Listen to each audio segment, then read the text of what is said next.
Hello বন্ধুরা, তথ্য কালারের আরো একটি নতুন ভিডিওতে আপনাকে স্বাগতম। চলে এলাম বরাবরের মতন আরো একটি নতুন ভিডিও নিয়ে। চলুন বেশি কথা না বলে আজকের ভিডিও শুরু করা যাক। ভিডিও শুরু করার আগে একটা কথা বলতে চাই, আমার চ্যানেলে যারা সাবস্ক্রাইব করেনি দয়া করে সাবস্ক্রাইব করে ফেলুন।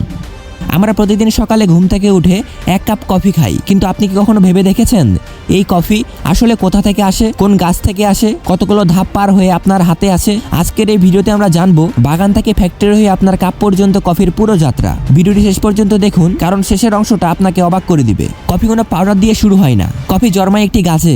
এই গাছের নাম হচ্ছে কফি প্ল্যান্ট। এই গাছে ফল ধরে যাকে বলা হয় কফি চেরি। এই চেরির ভেতরে থাকে আসলে কফি বিন। বিশ্বে মূলত দুই ধরনের কফি জনপ্রিয় হয়, আয়ারবেরিয়া এবং দ্রোবাইয়া। কফি গাছ সাধারণত পাহাড়ি এলাকায় জন্মায়। বেশি রোদ, হালকা ঠান্ডা আবহাওয়া ও বৃষ্টিতে এই তিনটার জন্য হচ্ছে কফি পারফেক্ট জায়গা।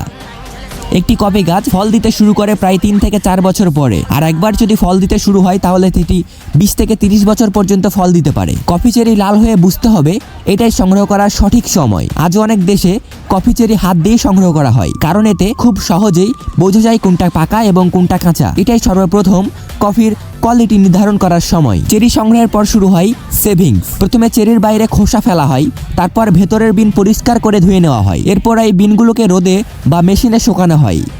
এই শুকানোর সময়টাকে খুব গুরুত্বপূর্ণ সময়। শুকানোর শেষে কফি বিন সংগ্রহ করা হয় বস্তায়। এই বিনগুলোকে বলা হয় গ্রিন কফি বিন। এখানে কফির গন্ধ নেই। এখন শুরু হয় আসল ম্যাজিক। এই গ্রিন কফি বিন ফ্যাক্টরিতে এনে রোস্ট করা হয়। রোস্টিংয়ের সময় কফির রং, গন্ধ আর স্বাদ তৈরি হয়। হালকা রোস্ট, হালকা স্বাদ, ডার্ক রোস্ট, শক্ত স্বাদ। এখানে ঠিক হয় আপনার কফি কেমন হবে। রোস্টিং এর পর কফি বিন গাইড করা হয়, মানে ছোট ছোট গুঁড়া করা হয়। এরপর বাতাস ঢুকতে না পারে এমন প্যাকেটে কফি ভরে বাজারে পাঠানো হয়। এভাবে একটি কফি চেরি দীর্ঘ পথ পাড়ি দিয়ে আপনার হাতের কফির কাপে পৌঁছায়। পরের বার কফি খাওয়ার সময় একটু ভেবে দেখবেন এই কফির কাপ কত পেছনের মানুষের পরিশ্রম লুকিয়ে আছে। ভিডিওটি যদি ভালো লেগে থাকে তাহলে একটি লাইক দেবেন, চ্যানেলটি সাবস্ক্রাইব করুন এবং কমেন্টে জানান আপনি কোন ধরনের কফি পছন্দ করেন এবং আরও কোন বিষয়ের ভিডিও পেতে চান এটাও কমেন্টে জানাবেন। ধন্যবাদ।